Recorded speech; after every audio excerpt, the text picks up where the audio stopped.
Vamos abrir então para todo mundo poder comentar, né? Então vocês têm um microfone aí para passar para a plateia ou tem que ser esse mesmo?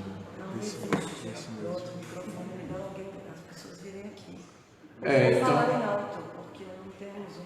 Então pede para o pessoal falar alto ou... o pessoal fala alto e a gente responde aqui, né? A acústica boa, exatamente. Então, tudo bem, quem quer perguntar, e nós temos até pelo menos meio-dia e meia, né? São 11h50, então temos pelo menos 40 minutos. Tirar um tempo para Oi? Tirar um tempo para a Verônica fechar. Sim, a Verônica também vai... Quanto tempo vai precisar, Verônica? Tá, então a gente pega um tempo no finalzinho também. Quem quer perguntar aí, pode... Alexa...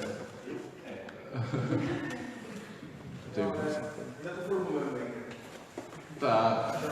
Se alguém tiver alguma coisa já formulada aí, pode ser da mesa também. Claro.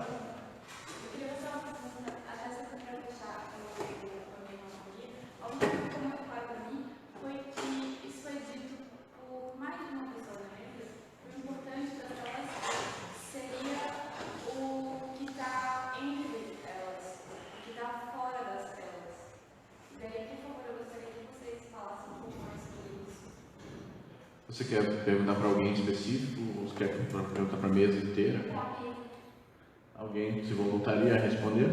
Pedro falou sobre isso, né? Estava interessado fora. Você quer falar, Pedro? Eu acho que quando eu tentei falar, eu acho que era chamar atenção para que também é importante escutar. Acho que o Ciro falou dos quadrinhos, não sei se você chegou a dizer da sarjeta nos quadrinhos, alguma coisa sugeriu isso.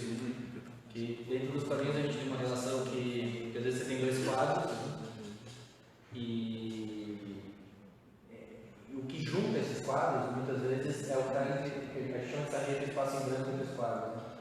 E esse espaço muitas vezes é o que te faz te dar sentido entre essas duas imagens. Para mim, dentro da minha pesquisa, do que eu venho pensando, e até, por exemplo, esse objeto que eu coloquei ali, eu não sei até que ponto aquele objeto ainda é uma história para mim.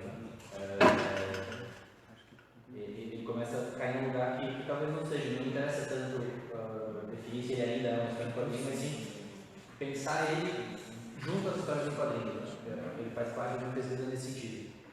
E eu acho que às vezes, quando a gente pensa as coisas junto, pensando outras práticas, por exemplo, outras coisas que não são mostradas ali, você vai trazendo outros sentidos.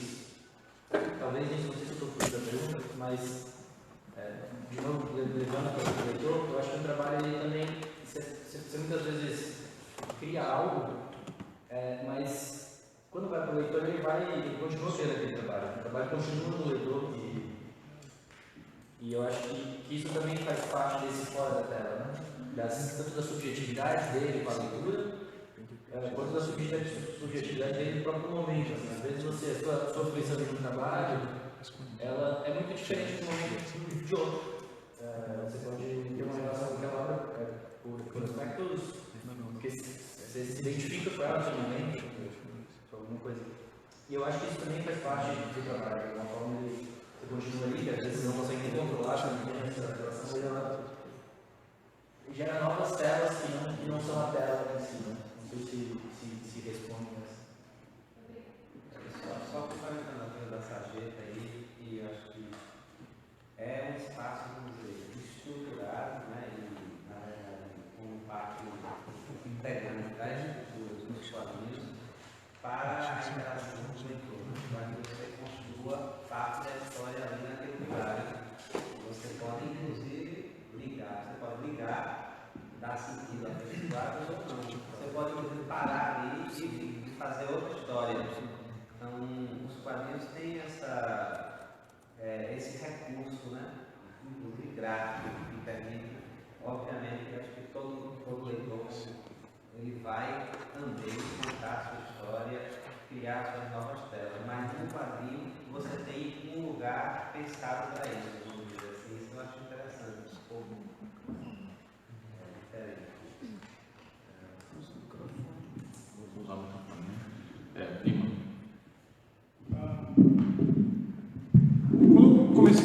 pensar na reflexão para trazer para cá, ela nasceu de uma... que não tinha nada a ver com o quadrinho, na verdade, que é uma cena do Blade Runner, do filme Blade Runner, do Ridley Scott, onde o detetive está analisando uma foto. Essa foto tem um aparelho que coloca a imagem em uma grade, aí ele seleciona um determinado espaço da grade, e essa grade ela se aumenta indefinidamente, até que ele entra dentro da fotografia de uma maneira absurdamente impensável, né? Ele mergulha mesmo dentro da tela, assim, o aparelho dá essa possibilidade para ele.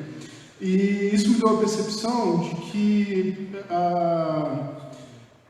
a sarjeta ela é um espaço codificado para essa comunicação entre leitor e produtor e a história, de diálogo, né? Um espaço de diálogo ali.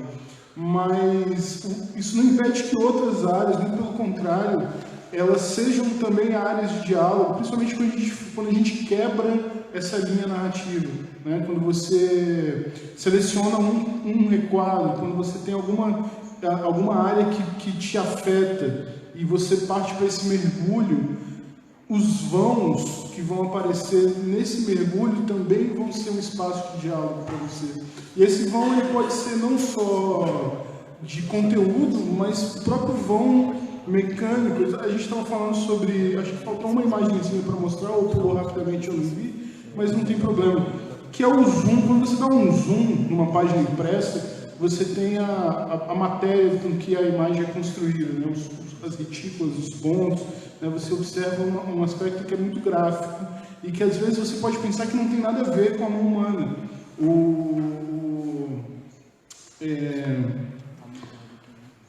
Como é que é?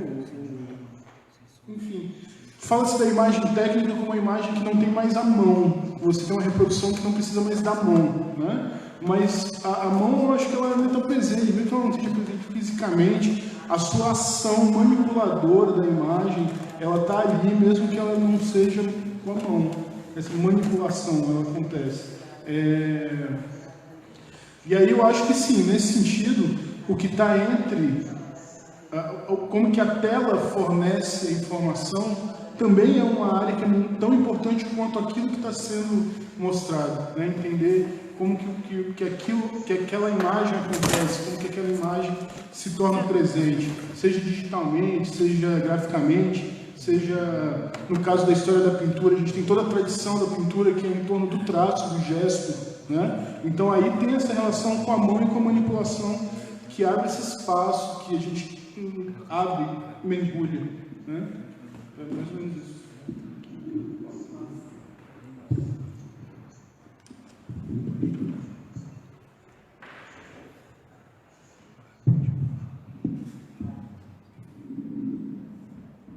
Olha só, eu vejo assim, né, do seguinte modo, né, que tudo que tá, a fotografia, por exemplo, a pintura, a fotografia é justamente um recorte, ela está recortando uma parte da realidade para te mostrar e vai deixar de fora toda a realidade. Então, naturalmente, existe o fora de campo. No cinema, esse conceito é muito importante, o fora de campo. Né? Se você filma ele aqui falando com alguém, ou a imagem que acho que o Pedro, né, mostrou da Mafalda, como ela nos enriqueceu muito mais ver aquela imagem com a fala dele, né, falando, olha, ela estava olhando uma coisa que não existe mais. Porque essa informação completa a imagem, sem essa informação a gente ia ver aquela imagem, ela talvez não nos dissesse muito. E esse é um fenômeno que acontece há muito tempo, não sei se a gente pode chamar de entre telas, mas o texto que vem junto da imagem, talvez eles sejam os responsáveis pela aura da imagem. O que a gente vê hoje como imagem aurática deve muito ao texto que vem junto com ela, que foi produzido ora pelo próprio artista, ora pelo crítico de arte, ora pelo jornalista que publicou aquela imagem. O nome mesmo dos impressionistas, né? Vocês sabem que se deve a um erro do jornalista que foi lá ver a exposição, não entendeu nada e falou, eu tenho a impressão que é um pôr do sol esse quadro, então vamos chamar dos impressionistas. Exposição dos impressionistas. Aqui é um exemplo que eu trouxe do fora de tela. Esse quadro chama-se Grávida de Mim, que se refere a um fenômeno que está fora da tela, não está retratado. O nome normal dele seria o autorretrato com a cabeça torta. porque eu estava com a cabeça torta por causa de uma cirurgia que foi feita na minha cabeça e colocaram o osso da minha cabeça na minha barriga até esperar o momento de voltar para o lugar. Então, e a minha filha ficava me anarquizando, falando o tempo todo que eu estava parecendo um quadro do Picasso. Aí eu quis pintar esse momento, né, para registrar. Aí fiz esse quadro. Chama Grávida de Mim, por causa da barriguinha que eu estava na época, né? Por causa do osso que estava guardado na barriga. Então também é um texto que você pode olhar o quadro e se abstrair do texto, tudo bem. Mas o texto tem certeza que enriquece um pouco, né, a visão do quadro.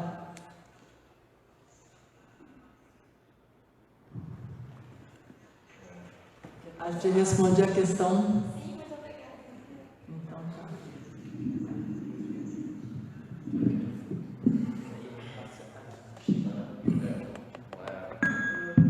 Marcos, você quer perguntar? Queria provocar uma outra questão, uma reflexão sobre isso que a gente está discutindo, que é nessa relação da comunicação se efetivando, o Campbell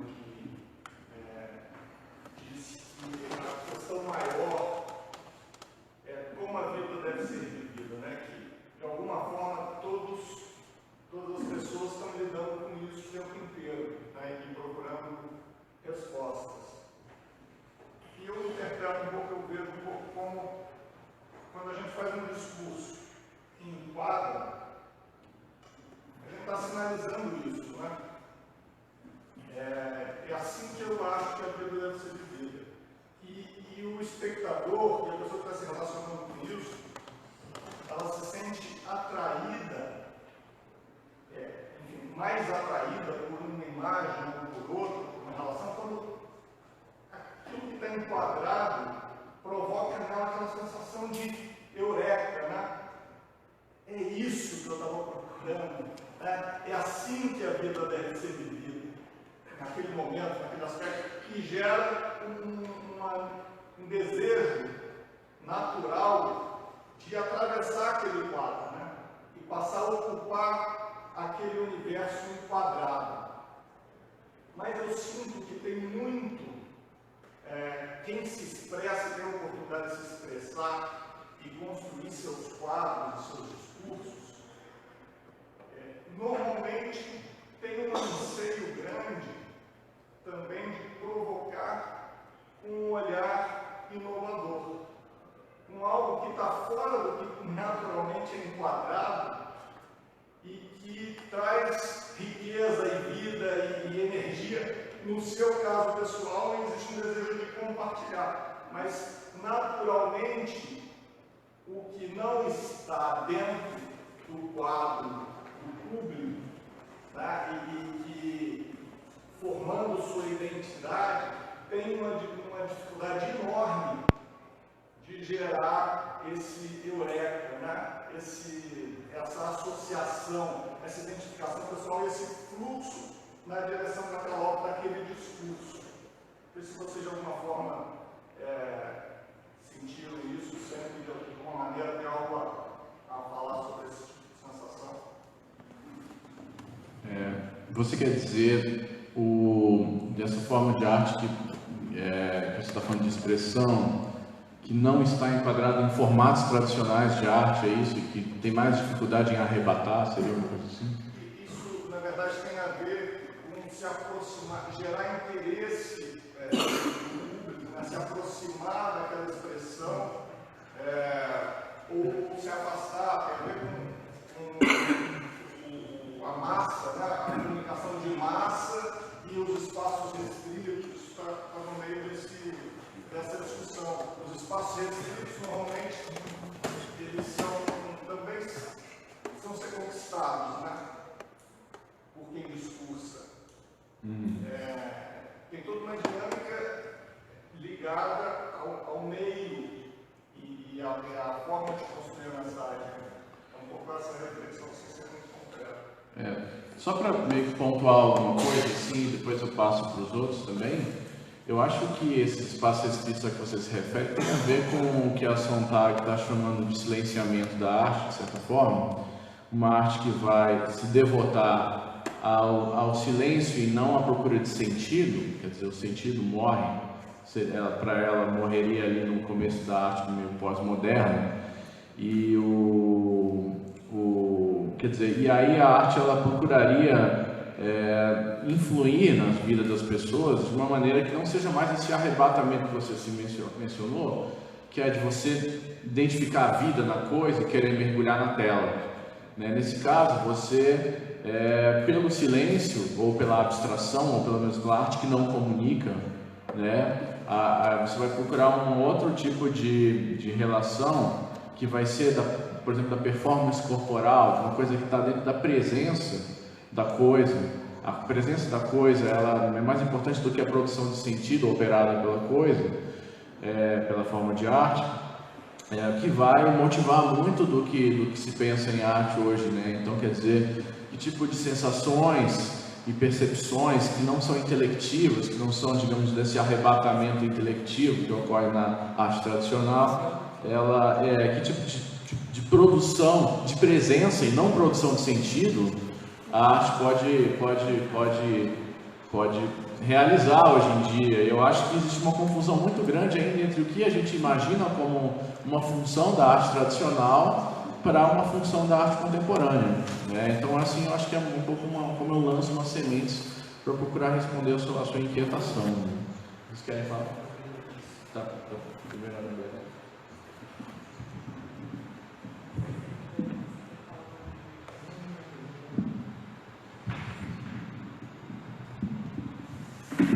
Então, só o que eu queria dizer é o seguinte: eu acho que o artista, quando cria, ele não está nem um pouco preocupado com a recepção desse trabalho. Isso é uma preocupação posterior, porque entra muita coisa envolvida, entra o dispositivo, como você mesmo falou, entra a carga de informação daquelas pessoas e a educação estética, né, da cultura onde aquilo vai ser absorvido. O Pedro, acho que falou aqui várias vezes, né, como é diferente você expor um quadrinho do livro impresso, como é diferente você expor na parede de uma galeria. Hoje em dia, muito dessa questão é suscitada pelo trabalho dos gêmeos, né, que normalmente é grafite na Surge de São Paulo e depois eles são levados para galerias em Los Angeles. Hoje em dia eles estão em galerias em Los Angeles, então muita gente questiona, né. Agora, eu acho muito legal uma passagem do filme Janela da Alma, onde o Wim Wenders dá um depoimento de que ele gosta no cinema mais antigo, uma coisa chamada Tempo Morto, que era aquele tempo que a pessoa, o espectador, podia entrar dentro do quadro e viajar com o filme, né? Então, aquele momento em que não acontece nada, é um cara se perdendo no espaço, andando assim de costas para a tela, aí a câmera fica parada esperando o cara sumir, e que isso não tem mais tempo no cinema de hoje em dia, é tudo cortado, tudo picotado, né? Você já entendeu que o cara foi embora, então vamos mudar, virar a página, vamos falar de outra coisa. Tá, a história desse cara acaba sendo indo embora, tá? Vamos passar para outra história. E que viver desse queixa, né? Nesse filme Janela da Alma, ele se queixa, né? Como ele sente falta no cinema de hoje em dia, de ter esse tempo morto, que é o tempo da imaginação funcionar. Em que a gente pode devanear junto com o autor, ser um pouquinho o autor do filme, como algumas pessoas aqui já colocaram. Eu fiquei com a pergunta da Verônica, eu misturei com a tua. Dá para ver se tá? Acho que está gravando, né? Então, tem duas coisas só que eu queria trazer, que eu lembrei de um trabalho do Francis Allen, que trabalha na Bienal, In a Given Situation. Ele é um livro, também é um livro, foi publicado pela COSAC, acho que faz uns 5 anos no Brasil. Eu tenho esse livro, ele já existia para mim como obra, ou seja, o livro ele tem uma autonomia como obra. E o livro também, em parte, foi um processo dele com uma performance, com uma ação que ele fazia com ciclones, com tornados. E esse trabalho da Bienal agora, ou seja, o trabalho continua, né? Eles são quadros, e os quadros estão dispostos numa parede de espelho, ou seja, você se vê e tem um espelho, e tem pinturas e as telas estão um pouco em diagonal, e você vê o verso da tela, e ali também tem uma pintura, e ele também escreveu algumas coisas na parede do espelho. Então o tempo inteiro, esse trabalho ele fala muito de entropia, de caos, de ordem. O tempo inteiro você se vê na exposição e você vê as pessoas, você vê toda a exposição ali naquela tela, né? E eu lembrei, voltando com a Verônica, eu lembrei do Bourriot, eu acho que é um pensador interessante para isso, que ele fala muito da arte relacional, tentando pensar muito a arte, principalmente artistas que a partir dos anos 90 começaram a trabalhar com uma proposta relacional. O Thierry Bernini é um grande exemplo dele, que passou a cozinhar nas exposições, por exemplo. E ele fala que a obra, hoje em dia, às vezes, ela não é mais só esse objeto, né? Ela é também um período de tempo. Ela pode existir como um período de tempo. E o João tinha mostrado o trabalho dele, até estava fazendo umas perguntas aqui cochichando. E tem dois artistas dos quadrinhos que dentro dessa relação me interessa, que é o Baudelaire e Troops. Eles foram primeiro para o México, depois para a Colômbia, e ficaram em residência durante 2 meses em Ciudad Juárez, no caso do México, na Colômbia. Eles foram para a região das Farc, e eles pediam, em Ciudad Juárez, eles pediam que as pessoas contassem um sonho, uma das cidades mais violentas, e que tem um alto nível de feminicídio. E eles pediam que as pessoas contassem um sonho e eles faziam retratos, em troca eles davam um retrato para essa pessoa. Isso gerou uma obra de história em quadrinho, que é um livro que atua entre uma espécie de reportagem no processo dessa obra, mas se você pensa e analisa o processo, pensando com o Bourriot, e ainda que o livro tenha uma autonomia como obra, a residência deles é o trabalho artístico deles também, né? O período que eles estão lá, a relação deles, o encontro deles com essas pessoas e nessa troca com essas pessoas, eu acho que é parte do trabalho deles, né? Então, talvez, pensando fora da tela que a Verônica tinha dito, eu fiquei com a pergunta na cabeça. Eu acho que o Bourriot é interessante por isso, para a gente pensar que esse tempo, que o trabalho, ele continua não só nesse objeto que às vezes gera, que pode ter autonomia, como no livro do Francis Allen, ou como na obra da Cara Bienal, mas ele muitas vezes vai continuando num período, nas relações que ele vai criando, que o artista vai conduzindo ao longo do tempo.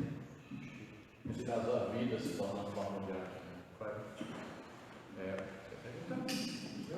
Você não tinha levantado? É um pouco sobre algumas coisas que a gente está ouvindo, a gente fica sendo afetada, né, pela conversa. E quando a senhora pergunta sobre o eco-tela, eu fiquei lembrando do evento, ele trouxe muito isso o tempo inteiro. Tem um livro do Raimundo Beluto, que é o Eco-Imagens, né? E da gente pensar a diferença, existe uma diferença entre a tela e a Eco-Imagens. Quando a Ana comenta do extracampo, né, eu fico pensando num Eco-Imagens, né? Porque isso pode estar em diversos lugares, inclusive não telas, em objetos.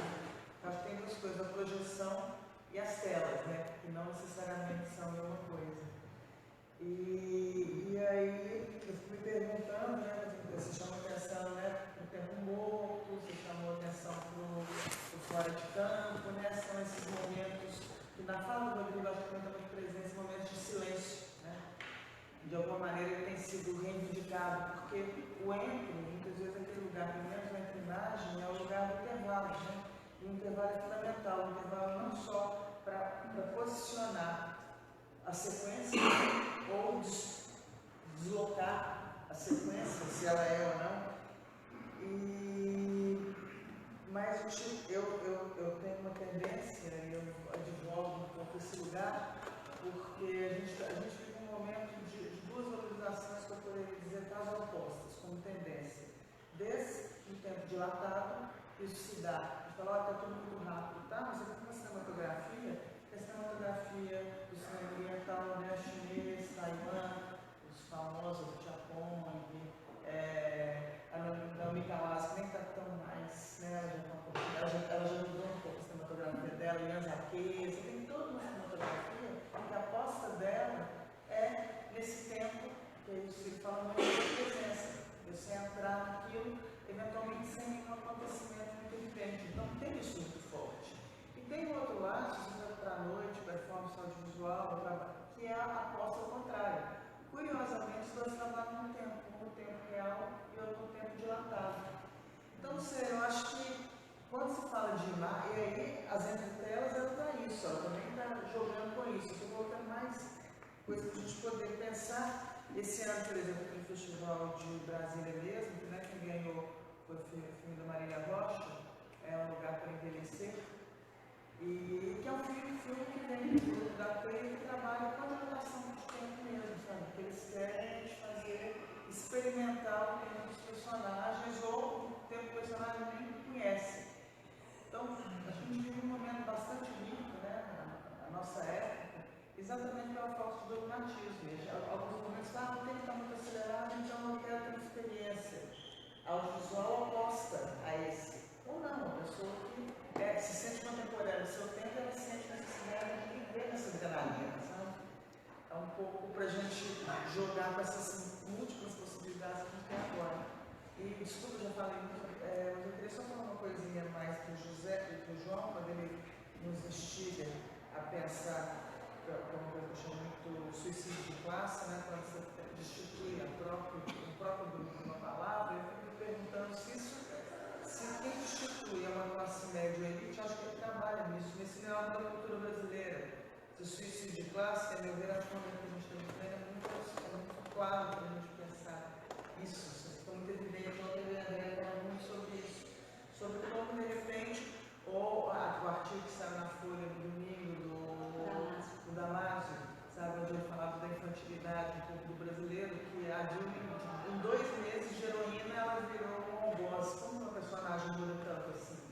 Sabe? É porque se não tem lugar, né? Eu lembro na Inglaterra, não tem suicídio de classe. A pessoa nasceu working class, ele pode ficar milionária, que ela continua tendo aquele lugar de fala. Porque tem um lugar de fala criado. O brasileiro, ele sempre quer estar no outro lugar. É uma coisa muito impressionante. Então, a gente tenta complexificar. Eu acho que também se tira, mas a classe média logo está no outro lugar, né? Quer comprar um monte de joias que ela nunca vai usar, não sei para quê, para falar que tem, sabe? Então, isso é algo tão da nossa cultura, que eu acho que para a gente amadurecer com cultura e sair dessa criatividade, a gente tinha que colocar mais elementos nessa sopa, sabe? Mas e aí eu acho que porque aí eu acho que é no fazer. Aí eu acho que é no fazer, e aproveitando o momento que a gente está vivendo aí político, com toda essa contundência que ele tem, né? É no fazer e no ocupar que eu acho que a gente pode fazer essa complexificação, entende? Então, o que eu estou falando é que é importante que a gente pense que a ocupação desses espaços estabelecidos para a arte, né, eles sejam questionados, né, que eles sejam ocupados por grupos, né, no caso, citando o caso da Cabum, por jovens das periferias que estão produzindo arte e tecnologia, olhando bem agora especificamente, mas que tem um modelo que vai barrando as possibilidades de ocupação desse espaço. E quando eu falo de ocupação, é exatamente isso. É romper com o modelo. É você meter o pé na porta, sabe? É você dizer que aquilo não te interessa. É você não ir para lá. Eu acho que essa complexificação também se faz no fazer, na atitude, entende? Então, a nossa intenção, né, para colocando essas questões, por exemplo, com relação aos festivais de arte e tecnologia, é dizer assim, ó, a gente realmente não está curtindo isso, a gente está incomodado com isso e a gente vai meter o pé na porta. Aí quem tiver porta, segure. Quem tiver atrás da porta, que saia ou que segure a porta, mas a gente vai meter o pé na porta. As elaborações posteriores, elas vão vir naturalmente, porque o conflito vai acontecer. Então, o que a gente considera importante, por exemplo, no tipo de formação que a gente faz e fazia na Cabum, é a gente não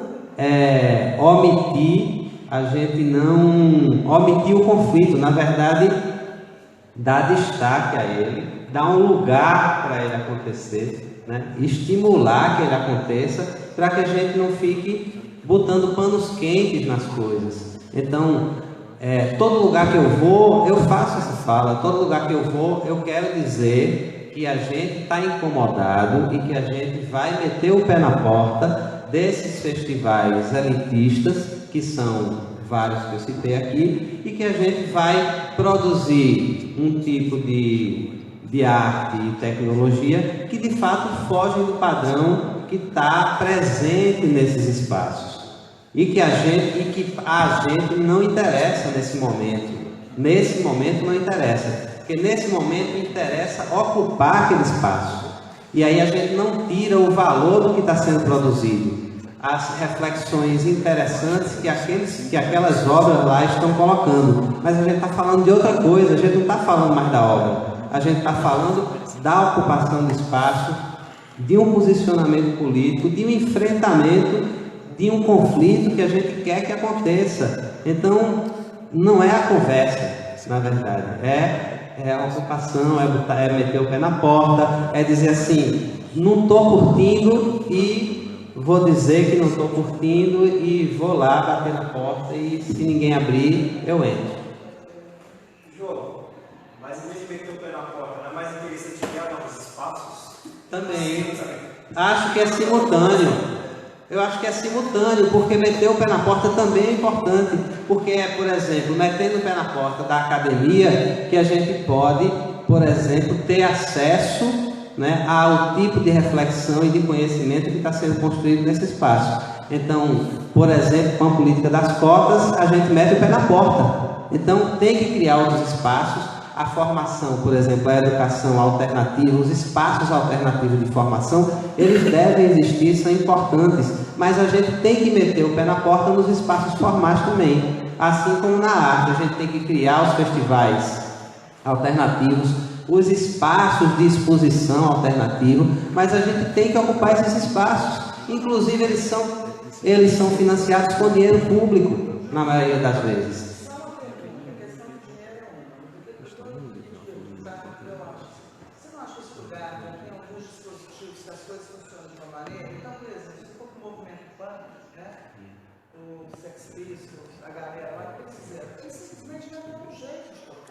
Eles mudaram o lugar que o Alfonso está sonhando.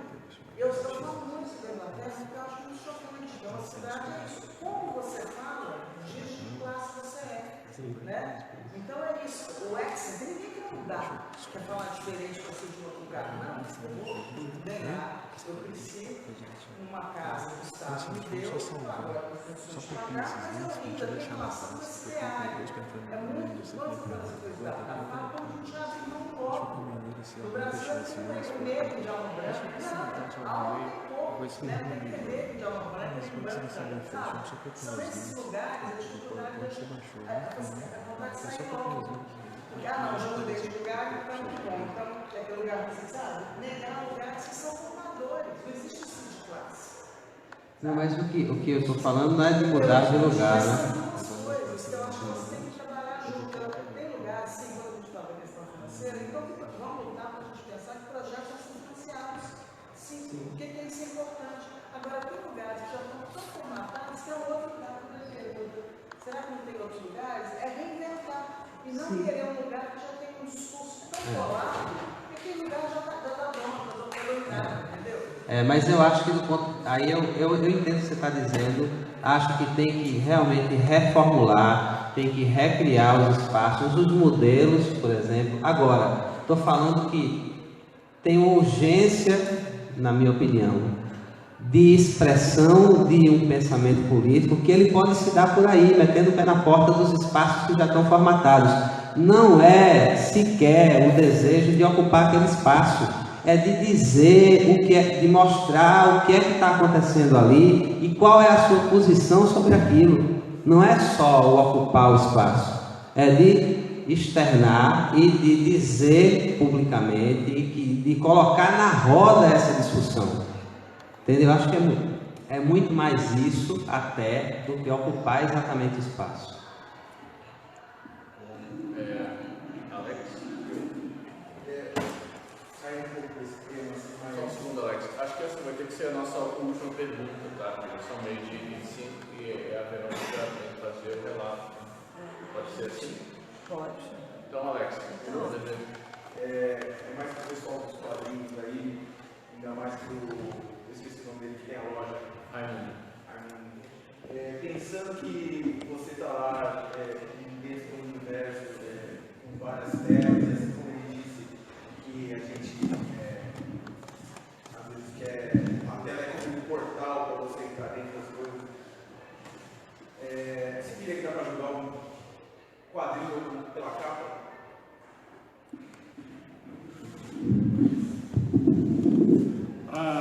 Acho que não dá para julgar nada pela capa.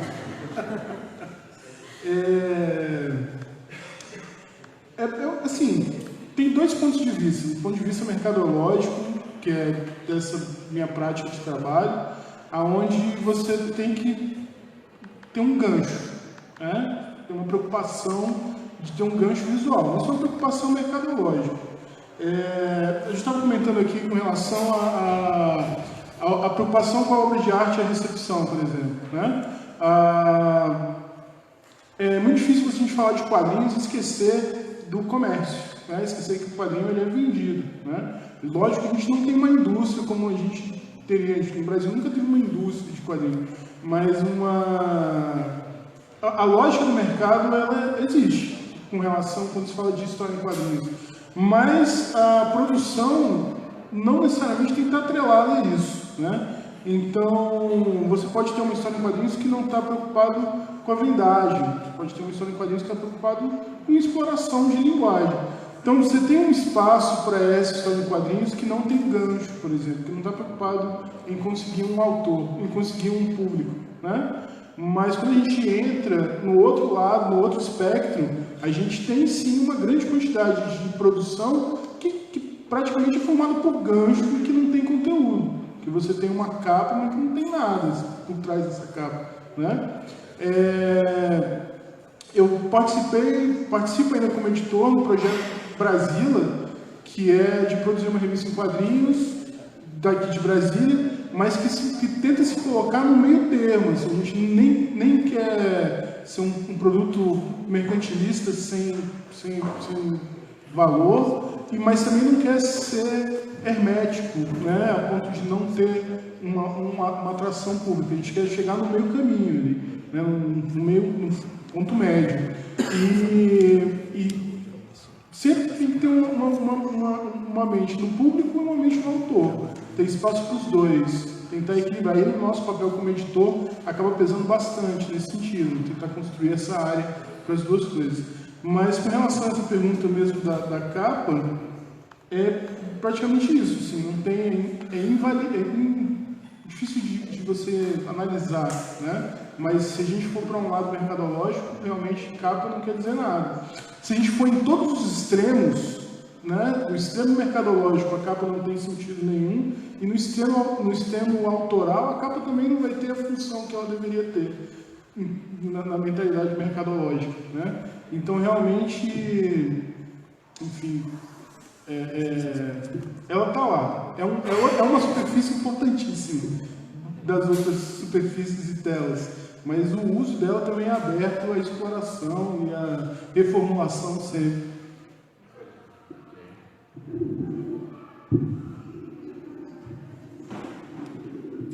Bem, eu creio que o nosso tempo acabou, o debate foi ótimo. Só queria dizer, concluir, para a gente deixar a cabeça arejada, em relação à questão do extracampo, que foi bastante mencionada, né?